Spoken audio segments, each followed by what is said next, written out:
لائیں کہیں کہ ہمارا رب اللہ ہے، پھر اس پر جم جائیں۔ ان پر فرشتوں کا نزول ہوتا ہے، نہ کوئی غم کرو نہ خوف، خوشیاں مناؤ جنت کی جس کا تم سے وعدہ کیا گیا تھا۔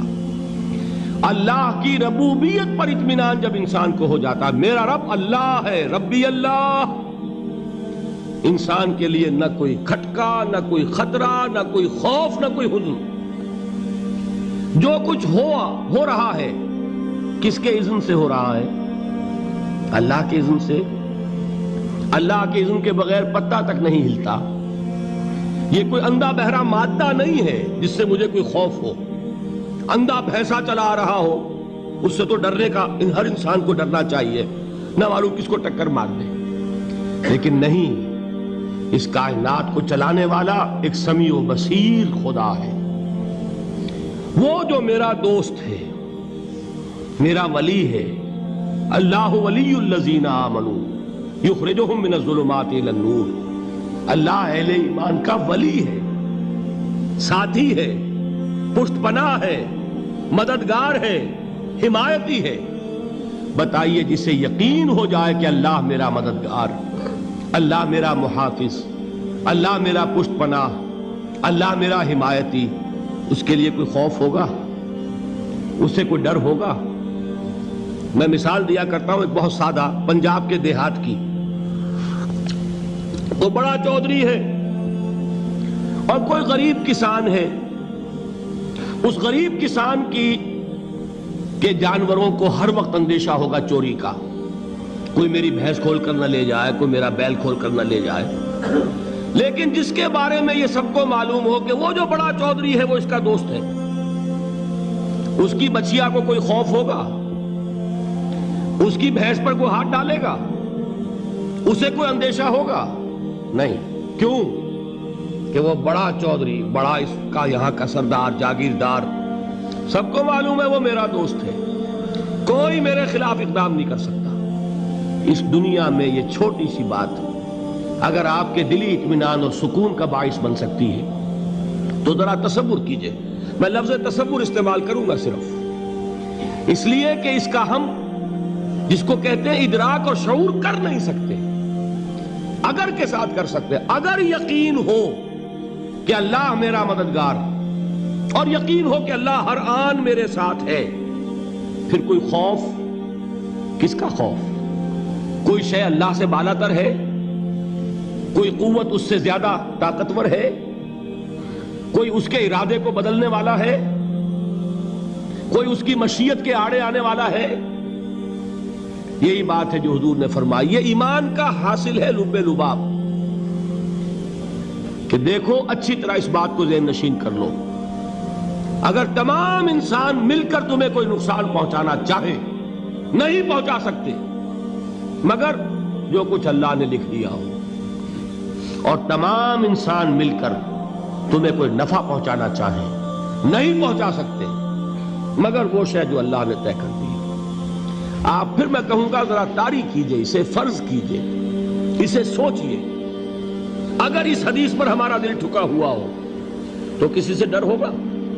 یہ مجھے نقصان نہ پہنچا دے، یہ میری رپورٹ خراب نہ کر دے، یہ میری انکریمنٹ نہ رکوا دے، یہ میرا یہ نہ بگاڑ دے، یہ میرے یہ نقصان نہ پہنچا دے۔ اس کا ڈر، اس کا ڈر، اس کا خوف، اس کی خوشامد، اس کے لیے جا کر طرح طرح سے اپنی عزت نفس کو ذلیل کروانا اس کے سامنے، یہ سب کچھ کیوں کرتا ہے انسان؟ جب سمجھتا ہے کہ اس کے ہاتھ میں میرا کوئی نفع ہے، اس کے ہاتھ میں میرے لیے کوئی ضرر ہے، یہ مجھے کوئی غضب پہنچا سکتا ہے، یہ مجھے کوئی نقصان پہنچا سکتا ہے، یہ میرا کوئی کام بنا سکتا ہے، یہ میری کوئی ضرورت پوری کر سکتا ہے، اسی کا نام شرک ہے۔ جہاں آپ نے یہ سمجھا کہ غیر اللہ کے اندر کوئی طاقت موجود ہے، وہی شرک ہے۔ بتوں سے تجھ کو امیدیں، خدا سے نومیدی، مجھے بتا تو صحیح اور کافری کیا ہے؟ شرک تو یہ ہے۔ جس پر بھی تمہیں یہ خیال ہے، کلمہ ہے یہ کلمہ سوم، لا حول ولا قوت الا باللہ، ذرا اس پر دل کو کبھی اگر آپ تصور کریں، پھر فرض کریں، دل ٹھک جائے اس پر، کوئی طاقت نہیں۔ یہی بات تھی جو شیخ عبد القادر جیلانی رحمۃ اللہ علیہ نے اپنی وصیت میں اپنے بچے سے کہی. 11ویں دینے والے ہیں، لیکن حضرت شیخ عبد القادر جیلانی کی وصیت اور تعلیمات کو کتنے لوگ ہیں تو جانتے ہو؟ یہ جن مقامات تک پہنچے ہیں وہ کس چیز کی بدولت پہنچے ہیں؟ انہوں نے جو پیغام دیا وہ کیا تھا؟ اے میرے بچے، جس طریقے سے قرآن مجید میں حضرت لقمان کی نصیحتیں جو ہے نقل کر دی گئی ہیں، میں یہ عرض کروں گا بالفرض اگر قرآن حضرت عبد القادر جیلانی کے بعد نازل ہوا ہوتا تو شیخ عبد القادر کی یہ نصیحتیں بھی قرآن میں درج ہوتی. اتنی اونچی نصیحتیں ہیں. اے میرے بچے، اس حقیقت کو ذہن نشین کر لے، لا فاعل فی الحقیقت ولا مؤثر الا اللہ. اس کائنات میں نہ کوئی فاعل حقیقی ہے نہ مؤثر حقیقی ہے سوائے اللہ کے. کسی شے میں کوئی تاثیر نہیں اگر اللہ نہ چاہے. آگ جلا نہیں سکتی اگر اللہ نہ چاہے. پانی ڈبو نہیں سکتا اگر اللہ نہ چاہے. زہر ہلاک نہیں کر سکتا اگر اللہ نہ چاہے. کوئی چیز فائدہ نہیں پہنچا سکتی اگر اللہ نہ چاہے. تو در در پہ کیوں سر جھکاتے ہو؟ در در پر کیوں جبیں سائی کرتے ہو؟ سب کے سامنے کیوں ہاتھ پھیلاتے ہو؟ ایک اللہ سے مانگو. ایک اللہ کے سامنے زمین پر اپنی جبین رکھو. لا فاعل فی الحقیقت ولا مؤثر الا اللہ. نظر آتا ہے ہمیں کہ پانی پیاس بجھا دیتا ہے. پیاس بجھانے کی صلاحیت پانی میں نہیں ہے، اللہ کے اذن سے. کھانا بھوک مٹا دیتا ہے. بھوک مٹانے کی صلاحیت کھانے میں نہیں ہے، اذن رب میں. دیکھیے یہی یقین تھا. حضرت موسیٰ علیہ السلام کا واقعہ یاد کیجئے. سامنے سمندر آ گیا ہے. قوم دیکھتی ہے پیچھے کہ گرد و غبار کا طوفان ہے. معلوم ہوا کہ فرعون اپنے لشکر سمیت آ گیا ہے. لشکر جب چلتا تھا تیز رفتاری کے ساتھ تو گرد و غبار کا جو طوفان اٹھتا تھا اس کا تصور کیجئے. اور لمحہ بلمحہ وہ قریب آ رہا ہے. پوری قوم نے کیا کہا؟ اے موسیٰ انا لمدرکون. اے موسیٰ ہم تو پکڑے گئے. قرآن مجید نے تو یہاں وہ باتیں نہیں لکھی ہیں، لیکن تورات میں یہ درج ہے کہ بنی اسرائیل جھگڑنے لگے، دست و گریبان ہو گئے موسیٰ کے ساتھ. موسیٰ ہمیں یہاں مروایا لا کر، اس سے تو ہم ہی بہتر تھے. وہاں کھانے کو ملتا تھا، زندگی تو تھی، بیگار ہم کر رہے تھے، موت تو نہیں تھی. اب جو کچھ ہوگا اس کا تصور کرو، جس طریقے سے ہمارے ٹکڑے اڑائے جائیں گے.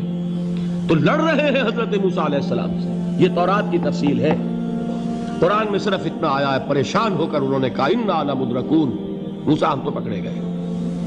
اس وقت موسیٰ کا جواب کیا ہے؟ کلا ان معی ربی سیہدین. نہیں، میرے ساتھ میرا رب ہے، وہ راستہ دے گا. بتائیے کہاں راستہ نظر آ رہا ہے؟ یہ ہے ایمان بالغیب. راستہ نظر نہ آئے تب اللہ پر یقین ایمان ہے.